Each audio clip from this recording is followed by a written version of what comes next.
The glass shattered against Corbin Grayson's face before anyone understood what was happening. One moment, Boston's elite stood in the Four Seasons ballroom, champagne in hand, celebrating the Children's Hospital Gala. The next moment, blood was spreading across the marble floor, and a man in an ill-fitting tuxedo was standing over Corbin with the calm expression of someone who'd waited 15 years for this exact moment. "You shouldn't have touched her," the old man said quietly. Nobody recognized him at first. The gray hair was longer than it should be, the face more lined. But something about his posture, shoulders back, chin up, like a man who'd spent 5,000 days remembering who he used to be, made the crowd step back instinctively. Sienna Merrick stared at him, one hand pressed to her reddening cheek where Corbin had struck her moments earlier. Her voice came out as barely a whisper. "Dad?" Dalton Merrick smiled. The same smile from her childhood, the one that made her feel like the most important person in the world.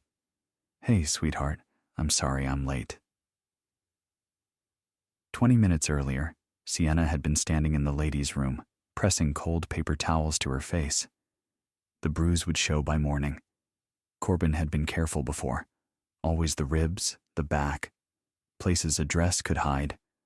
But tonight, he'd gotten sloppy. Or maybe he just didn't care anymore. She'd begged him not to come. The Children's Hospital fundraiser was the one event where she still felt like herself, the woman she used to be, before everything fell apart. But Vivian insisted. "Corbin's on the board now, darling," her cousin had said with that smile that never reached her eyes. "We need to present a united family front." United. The word tasted like poison. Sienna looked at herself in the mirror, 40 years old, and she barely recognized the woman staring back. When had she become so small? The Sienna Merrick who'd graduated summa cum laude from Wellesley, who'd been accepted to Harvard's MBA program, who'd wanted to change the world. Where had she gone? She knew the answer. She'd buried that woman the day her father went to prison. The bathroom door opened. Margot Harlow. She couldn't think of her as mother anymore, walked in trailing Chanel No. 5 and entitlement. "Sienna, you can't go back out there looking like that." "I'm fine." "Don't be ridiculous. People are watching." Margot checked her lipstick in the mirror. "Your cousin is worried about you. Vivian thinks you might be drinking again." Sienna almost laughed. She'd never had a drinking problem.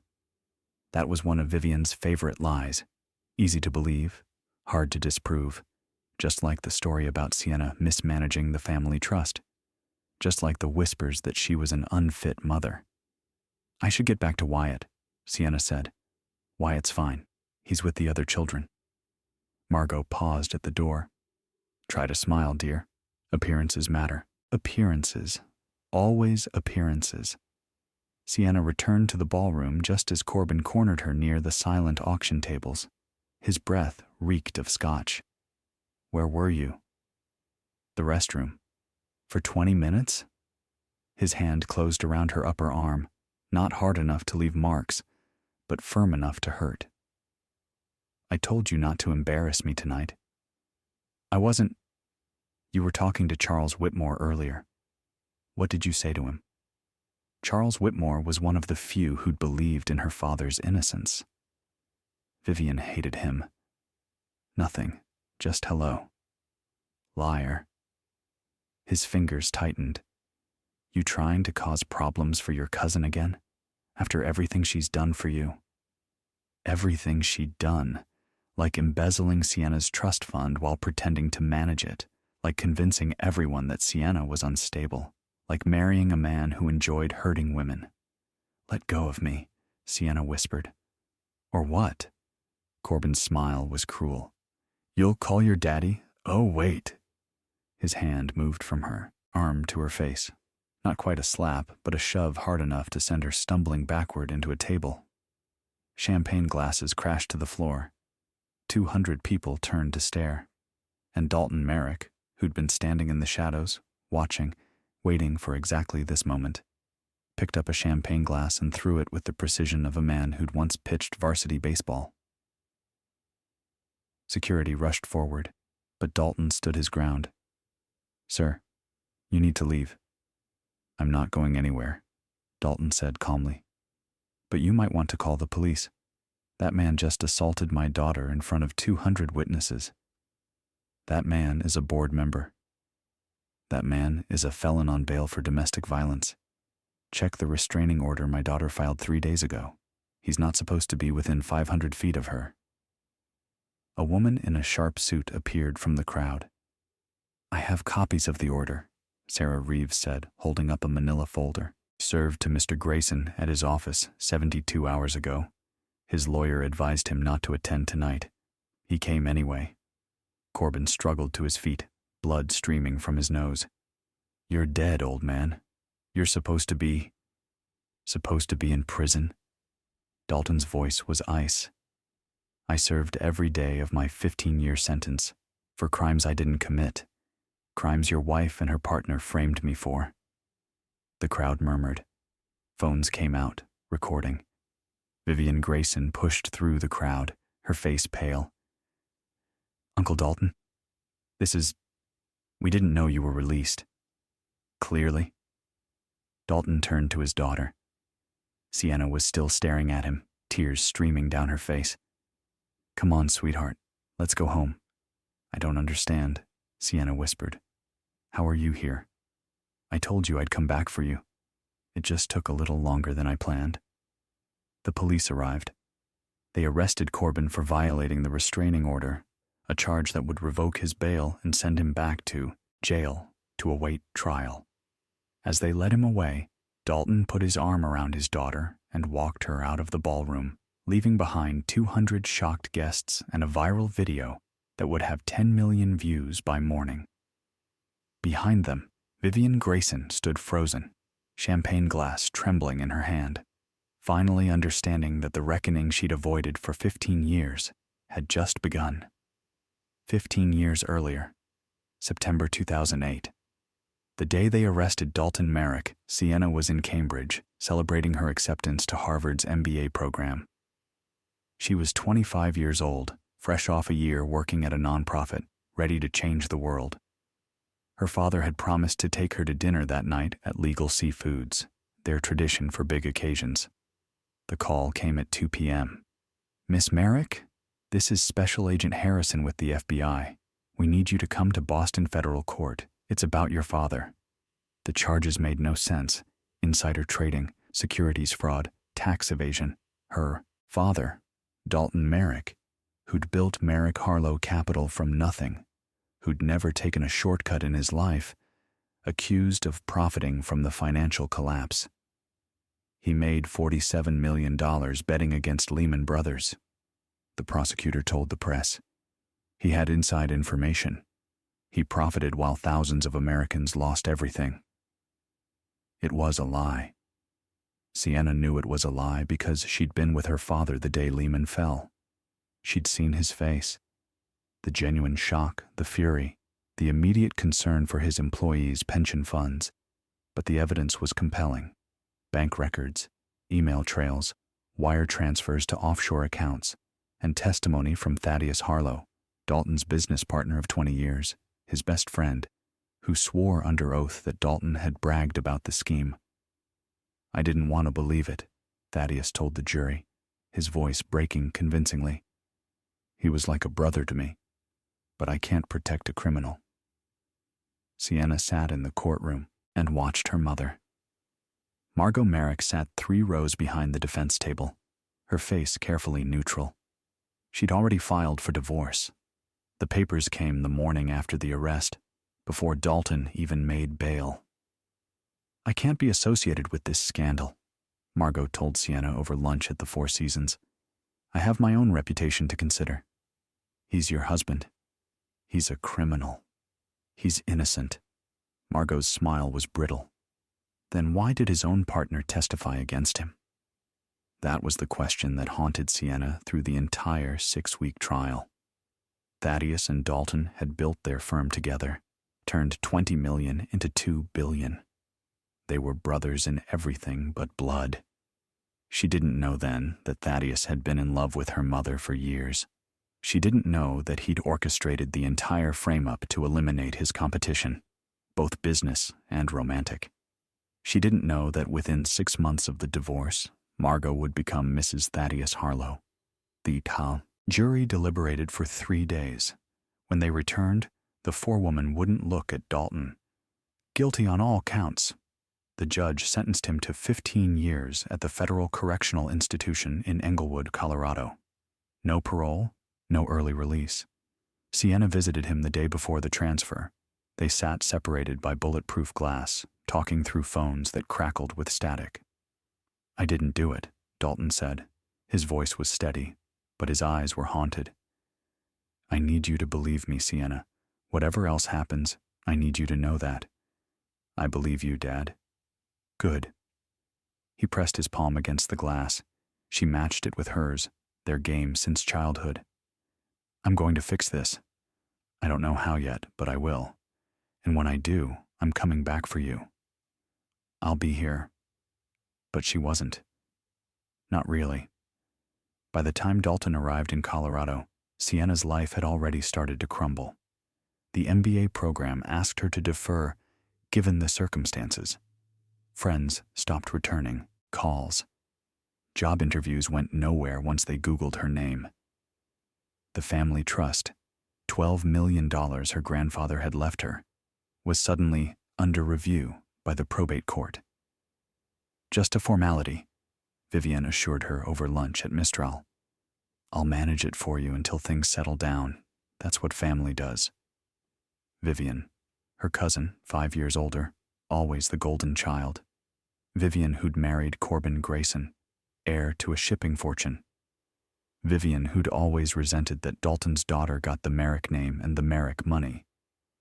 "I'm here to help," Vivian said, squeezing Sienna's hand. "Family needs to stick together." Sienna wanted to believe her. She was 25, alone, her father in prison. Her mother remarried within 6 months to the man who'd destroyed him. She needed someone to believe in. That was her first mistake. What Sienna didn't know, what she wouldn't discover for 15 years, was that Vivian had been in on it from the beginning. Not the frame-up itself, but everything after. Thaddeus had promised her access to the trust fund in exchange for keeping Sienna isolated and dependent. "Make sure she never gets strong enough to ask questions," Thaddeus had told Vivian. "Make sure she needs you." And Vivian, who'd spent her whole life in Sienna's shadow, who'd watched her younger cousin get everything she wanted, saw an opportunity. The embezzlement started small. 5,000 here, 10,000 there. "Legal fees for the trust," she told Sienna. "Court costs, management expenses." By the end of the first year, Vivian had taken $200,000. By the end of 15 years, she'd stolen $6.3 million. And Sienna, struggling to survive on a teacher's salary, had no idea that she should have been a millionaire. Inside FCI Englewood, 2009 to 2023. Prison changes a man, but it can also clarify him. Dalton Merrick spent his first year in shock, the second year in anger. By the third year, something colder had settled in. Something focused. He had 5,475 days.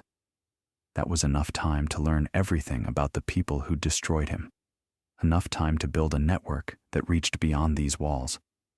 Enough time to become the kind of man who could take everything back.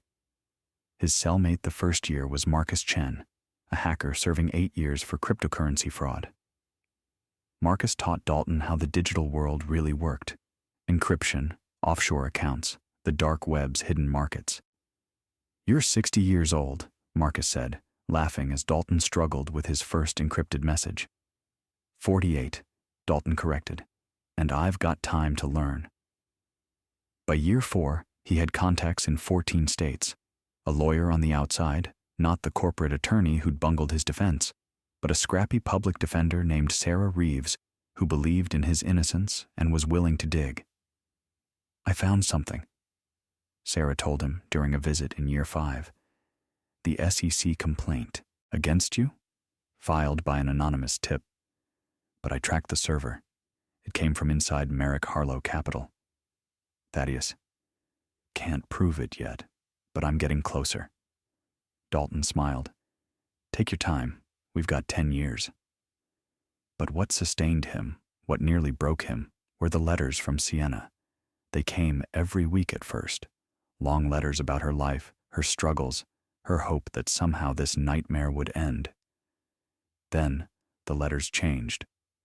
Year 1, 2009. I met someone, Dad, a lawyer named Garrett Bishop. He makes me laugh. It's been so long since I've laughed. Year 2, 2010. Garrett proposed. Small ceremony next month, just a few friends. I wish you could walk me down the aisle. Year 3, 2011. I'm pregnant, a boy. I'm naming him Wyatt. I think you'd like that name. Year 4, 2012. Wyatt took his first steps today. He has your eyes, Dad. I see you in him. Year 5, 2013.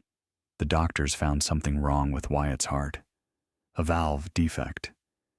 Garrett is struggling with the news. Year 6, 2014. Garrett left. He filed for divorce and moved to California. Just disappeared. I don't understand how people can be so cruel. That letter broke something in Dalton. Not his resolve. That was steel by now. But it broke the last piece of him that believed in mercy. Year 7, 2015. Vivienne's been amazing. She's helping with everything. I don't know what I'd do without her. Dalton read that letter 3 times. Then he called Sarah Reeves. I need you to look into Vivienne Grayson, he said. Everything. Financial records, court documents, business dealings. Sarah called back 2 weeks later. You were right. She's been embezzling from Sienna's trust. Started the month you went in.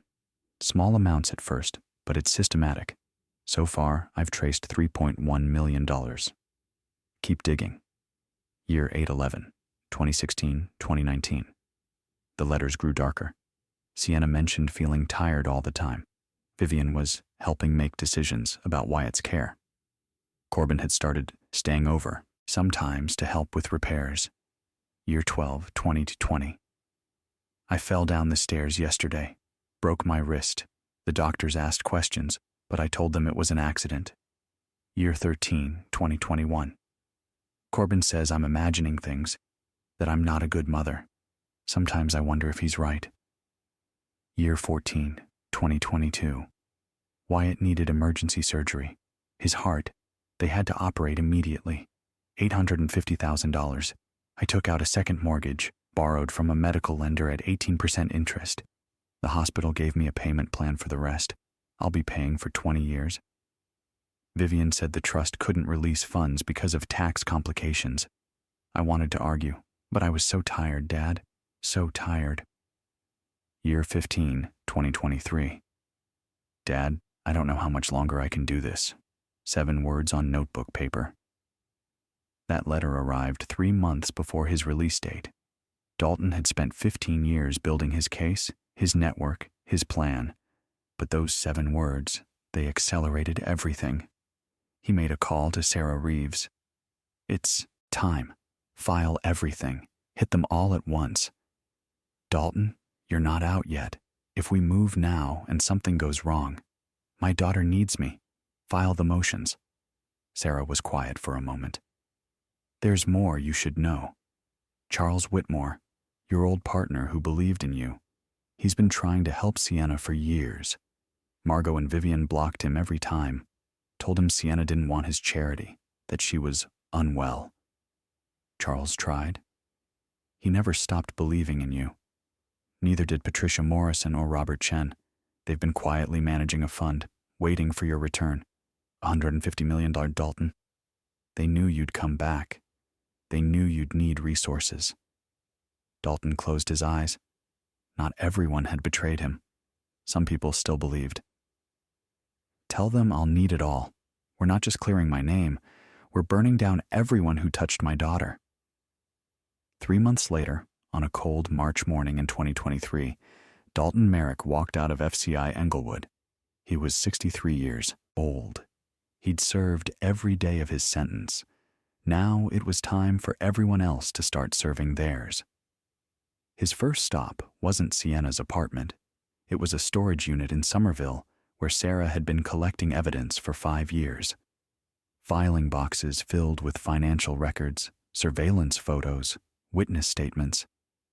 "This is everything we could find," Sarah said. "You were right about all of it." Dalton opened a file. Inside were photos of his grandson, a thin 12-year-old boy with a scar down his chest where they'd cracked him open to save his life, while Vivian sat on $7.8 million that should have paid for the surgery in cash. "Show me the worst," Dalton said quietly. Sarah handed him another folder. Hospital records, police reports, photographs of Sienna with bruises, broken bones, concussions, 12 emergency room visits in 3 years. Every time, she'd claimed it was an accident. Every time, Vivian had called the police to report Sienna as unstable, drunk, a danger to her son. Vivian was building a custody case. If it went to court, Sienna would lose Wyatt. "Over my dead body," Dalton said. "What's the plan?" "I'm going to watch them first. I need to see what Sienna's life really is before I walk back into it." For 2 weeks, Dalton became a ghost in his daughter's life. He watched her drop Wyatt at school, the boy walking with his head down, backpack too big for his thin shoulders. He watched her count change at the grocery store, putting items back because they cost too much. He watched her visit Vivian's $8 million brownstone on Beacon Hill and leave 2 hours later, looking smaller somehow, more defeated. One night, he followed her to a park where she sat on a bench and cried. Just sat there in the dark, crying like her heart was broken beyond repair. Dalton almost went to her then.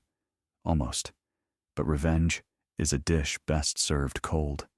And if he wanted to save Sienna, really save her, he needed to destroy them all at once. "File everything," he told Sarah. "The embezzlement charges against Vivian, the assault charges against Corbin, the fraud charges against Thaddeus. All of it. And make sure the press is there. This is going to be very public." "Good," Dalton said. "I want the whole world to see what they did." The first arrests happened on a Monday in April 2023. FBI for Vivian, Boston PD for Corbin, SEC investigators for Thaddeus.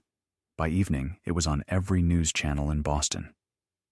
By the time of the Children's Hospital Gala in May, Vivian and Corbin were out on bail, desperate to maintain appearances. That's when Dalton stepped out of the shadows and threw the champagne glass that changed everything. May 2023, April 2025. The video went viral within hours. Boston billionaire returns. Father exposes family betrayal at charity gala.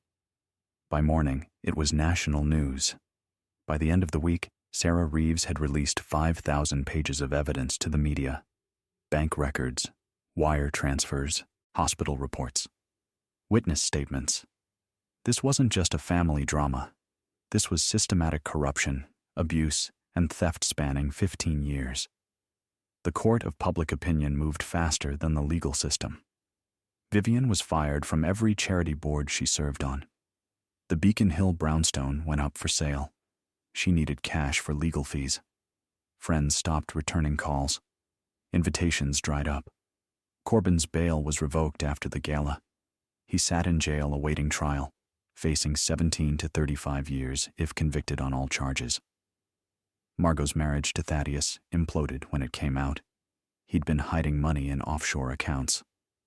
Money she'd believed was theirs. She filed for divorce, but by then her reputation was destroyed. The women who'd welcomed her to symphony board meetings now crossed the street to avoid her. But Dalton wasn't satisfied with public humiliation. He wanted them to feel what he'd felt. He wanted them to lose everything. The hostile takeover of Grayson. Shipping happened in June. Corbin's family business, 4 generations old, the source of his wealth and pride, was acquired by Emerald Capital for $127 million cash. the name on the acquisition documents. Dalton Merrick. "You can't do this," Corbin's lawyer protested from the jail's visiting room. "That company has been in the family since 1924. And now I own it," Dalton said calmly. "The company was hemorrhaging money with your client in jail. Customers were canceling contracts. Fair market value was $180 million 6 months ago. Today, I'm being generous at $127 million. The family can accept my offer or watch it collapse completely." The family took the offer. Dalton shut down the Boston headquarters, moved operations to Delaware. The entire management team was replaced. Vivian's art gallery was next. Sarah discovered she'd been using it to launder embezzled money, forged appraisals, fake sales to shell companies. The FBI raided it in August. The art was seized. Vivian's reputation in the art world, already damaged, was annihilated. But the crown jewel was Thaddeus Harlow. For 15 years, Thaddeus had run Merrick Harlow Capital, the firm he'd stolen from Dalton. He'd built it into a $4 billion empire, managing money for some of the wealthiest families in America. Dalton destroyed it in 8 months. He contacted every major client. Quietly, discreetly, he shared evidence that Thaddeus had fabricated charges, engaged in the same insider trading he'd accused Dalton of committing, and defrauded investors for years. One by one, the clients left. $4 billion became $2 billion. Then $500 million. Then nothing. Thaddeus had leveraged everything to keep the firm afloat: his house, his cars, his personal accounts. When the creditors came calling, they discovered the debt had been purchased by Dalton Merrick. "I'm calling in everything," Dalton told him in October. "You have 30 days. "I don't have that kind of liquidity." "Then I'll take the house, the cars, the boat, the art collection, everything." 30 days later, Thaddeus Harlow filed for bankruptcy. Margot filed for divorce the same day. There was also the matter of Garrett Bishop. Sienna's ex-husband owed 4 years of child support, plus $850,000 in medical expenses. Sarah sent him a letter in July. "You have a choice. Pay the $190,000 you owe, child support, medical expenses, and interest, or I file evidence with the IRS and California Family Court showing you've been working off the books for your new wife's family business. $180,000 per year in unreported income. The IRS will want their cut. The court will want their pound of flesh. Your new in-laws will want to know why you dragged them into tax fraud. Choose wisely." Garrett paid within a week. He never asked to see Wyatt. Sienna was fine with that. The trial stretched from November 2023 through April 2025. Corbin went first. The evidence was overwhelming. Hospital records, witness, testimony, photographs. His lawyer advised a plea deal. He refused, believing his family name would protect him. The jury convicted him in 8 hours. Sentencing: 22 years. Vivian's trial came next, starting in March 2024. Her defense team was expensive and aggressive, but Sarah had bank records, forensic accountants, and 15 years of documented theft. The jury convicted in June 2024. Sentencing: 18 years. Thaddeus fought hardest. His trial didn't start until January 2025. 7 weeks of testimony, complex financial evidence, and ultimately, the testimony of Richard Stoltz. Dalton had found Stoltz in Florida, the former SEC investigator who'd built the case against him 15 years ago. Now 73, retired, spending his pension on golf. "Remember me?" Dalton asked at a Tampa marina. Stoltz went pale. Dalton handed him a file. "Evidence that you fabricated your investigation, that you took bribes from Thaddeus Harlow, that you destroyed an innocent man's life for money." Stoltz opened the file, closed his eyes. "How much do you want?" "I don't want money. I want you to testify." "I'll go to prison." "Probably. But you're 73. The DOJ is offering you a deal. 5 years, eligible for parole in 3, at minimum security. Your pension is protected. or I release this to every news organization in the country, and you die in disgrace." Stoltz was silent for a long time. "My wife died last year," he said finally. "Cancer." At the funeral, my grandson asked if Grandma was proud of me. I couldn't answer him, Dalton. I couldn't look that boy in the eye. "Then tell the truth. It's the only way you'll sleep again." Stoltz testified in February 2025. Confessed everything: the bribes, the fabricated evidence, the conspiracy with Thaddeus. The jury convicted Thaddeus in March, sentencing in April. 25 years. That same month, Dalton's motion to vacate his conviction was finally heard. He'd filed it in July 2023, immediately after the arrests. The state had fought it for 20 months. Mr. Merrick had a fair trial, the AG's office argued. But Judge Patricia Morrison reviewed Stoltz's testimony, the evidence of fabrication, the proof of conspiracy. On April 15, 2025, she issued her ruling. "The evidence demonstrates a clear miscarriage of justice. Mr. Merrick's conviction is hereby vacated. He is exonerated of all charges." The headline that evening: "Boston billionaire exonerated, Dalton Merrick wrongly imprisoned for 15 years." Sienna called him that night, crying. "They said you were innocent, that you were always innocent. I told you that 17 years ago." "I know, I'm sorry." "Don't," Dalton said gently. "Don't apologize for surviving. You did what you had to do." "What happens now?" "Now," Dalton said, "we start living again." Late 2025, 3 years later. After the last conviction, Sarah Reeves took Dalton to dinner. "You won," she said, raising her glass. "Everything you wanted. They're all in prison." "Yeah. So why don't you look happy?" Dalton was quiet for a moment. "You know what I thought about in prison? This moment, when they'd finally pay for what they did. I thought it would feel different." "Different how?" "Like justice actually meant something." He stared at his drink. "But it doesn't bring back the 15 years, doesn't erase what they did to Sienna." "No," Sarah said gently. "It doesn't, but it stops them from doing it to anyone else, and it gives Sienna her life back." That was true. The trust fund had been restored, $11.5 million after legal fees and recovery costs.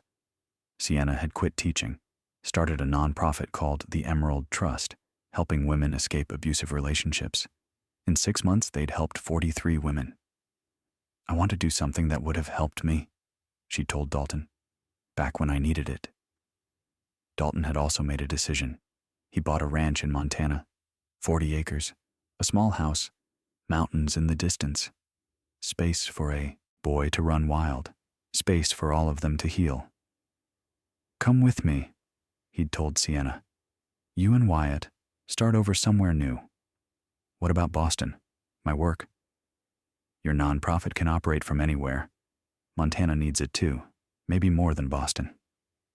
Sienna had looked at Wyatt, 14 now, still thin but healthier, the scar on his chest a reminder of what he'd survived.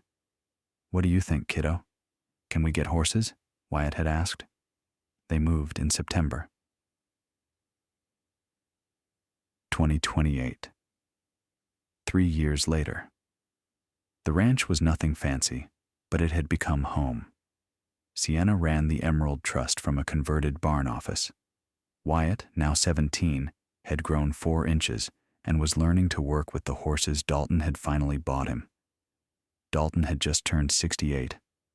Sienna was throwing him a birthday party. Nothing big, just family and a few friends. Sarah flew in from Boston. Charles Whitmore drove up from Billings. Wyatt made a cake.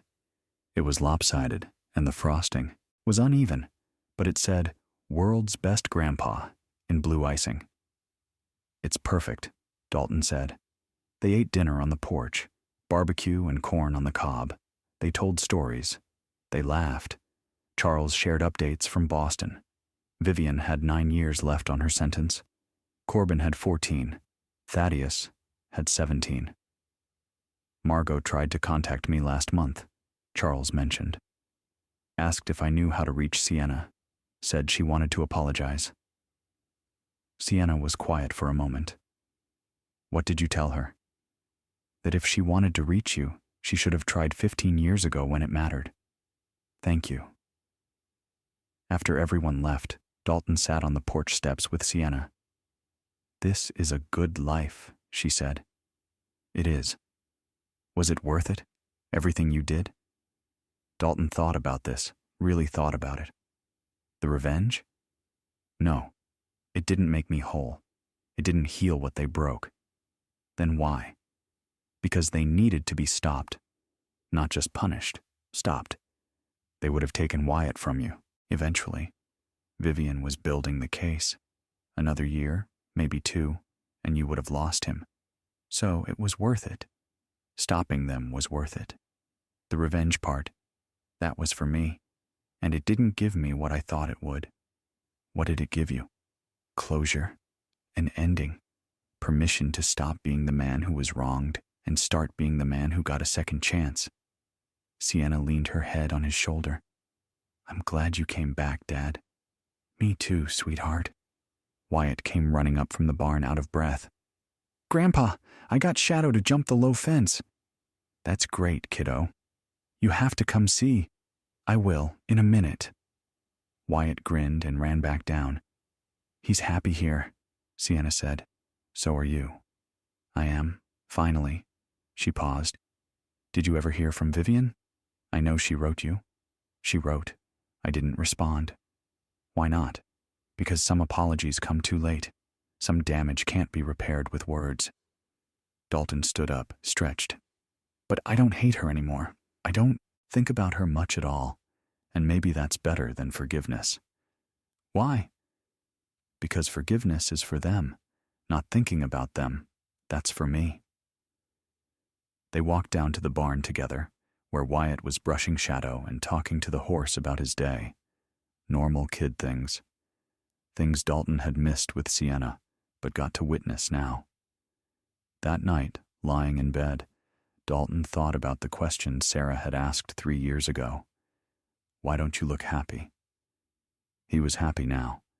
Not because Vivian was in prison, or Thaddeus was bankrupt, or Corbin was forgotten, but because Wyatt was healthy. Because Sienna was strong again. Because they had mornings with horses, and evenings on the porch, and the simple rhythm of a life built on something other than revenge. Some men spend their whole lives chasing vengeance and never find peace. Dalton Merrick had chased it, caught it, and discovered it wasn't what he needed. What he needed was this: a grandson who laughed easily, a daughter who'd found herself again, and a second chance to be the father he should have been. They took 15 years from him, but they couldn't take forever. And forever. The quiet moments, the ordinary days, the family dinners and birthday cakes and horses in the Montana sunset. That was the real victory. Not revenge, recovery, not justice, peace. Dalton Merrick had spent 15 years in prison for crimes he didn't commit. He'd spent 2 years destroying the people who put him there. And he'd spend the rest of his life doing something harder and better, simply living. Sometimes the best revenge isn't destroying your enemies. It's building a life so good that their absence becomes irrelevant. They took years, but they couldn't take hope. They couldn't take love. They couldn't take the second chance that turned out to be worth more than any amount of vengeance. In the morning, Wyatt would ask again about getting a second horse. Sienna would interview another woman for the Emerald Trust. Dalton would fix the fence on the north pasture. Ordinary things. Beautiful things. The things they almost lost. The things worth fighting for.